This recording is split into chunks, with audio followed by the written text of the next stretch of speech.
disconnecting from family, specifically when we're talking about disconnecting from parents, a mother and a father.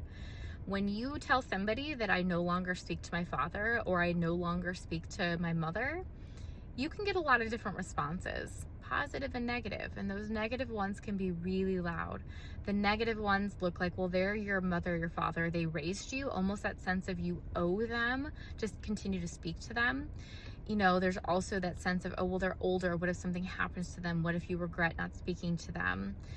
Both of those things don't take anything else into account. And I want to kind of spin this so people can understand that those of us who've had to disconnect from parents specifically, it is such a nuanced situation. And I can assure you that anybody that has disconnected from a parent, they have probably tried a million different ways to try to make things better, to have a relationship with them. Because I can tell you firsthand, we want our parents. Who doesn't want a mother or a father there to support them as an adult? Who doesn't need that? So if you know somebody that has had to do that, take a pause. Ask them the questions. Why? What happened? And if they don't want to answer, accept that fact and support them, because at the end of the day, it is a challenging road to not only disconnect from your parents, but not have those two people in your life that are supposed to be there to help guide you, to be those sounding boards, because that doesn't end when you're an adult. You still need those consistent people in your life.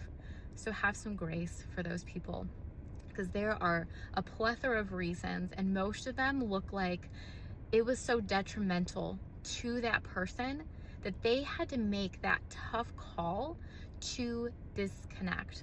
So if you're seeing this and you've had to do that, solidarity. I know how hard it is. I know how gut-wrenching it is. I know how hard you had to work to try to keep them in your life. And you got to the end where you just said it's either you or it's me. And at the end of the day, you have to make that decision for yourself. No one else can make that. If you've gotten to that point, clearly there is a reason. So I see you, sending you so much love, because it is a hard road. So if you know somebody that is, give them grace and be there for them, because they probably really need that relationship.